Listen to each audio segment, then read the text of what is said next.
dealing with the crippling effects of addiction, especially with my son, it puts you to a place where you're either going to let fear push you forward or fear to paralyze you. At this moment in time, when I had gone through what I'd gone through and they had released him, and I'd exhausted all my efforts that I thought that I could. And at this point, it was beyond saving my son's life. It was about the liability that he was into other people's lives. So exhausted, realizing that, again, this is not my battle, this is the battle of the Lord. But as an individual, as a parent, as a mom, as a community member, how could I not? What could I do? What was my Hail Mary? What was I going to have to do? And in the state of Kentucky, we have something called the Casey Law, which allows us to have a person evaluated by two different appointments, and then we can see whether they're a liability to themselves and have them put into rehab.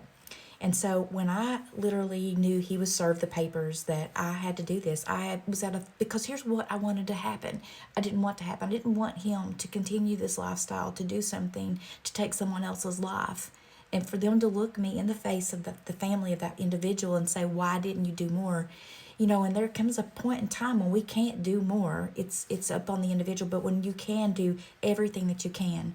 So I filed the Casey Law, and my son is very, very intelligent, and the length of time, it seemed like everything that I needed to happen was always going in his favor. Everything was going in his favor, from being released from jail, which was absurd, all these things that were happening.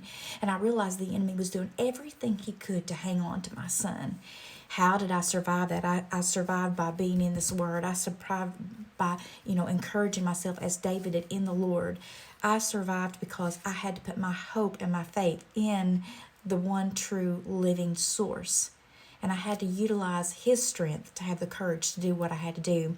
And we had our court dates, and here I entered this courtroom, and there's a whole nother story about that too, about entering the courtroom and how we have a right to remain silent.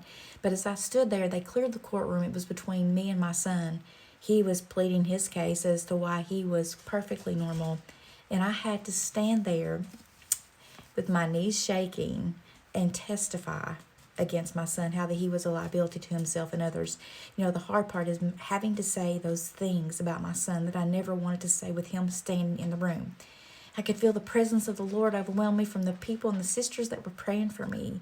But it was really hard to make that decision. But because I made that decision, he got put into rehab. And today, or yesterday, he is 9 months sober. But there's still more to this story.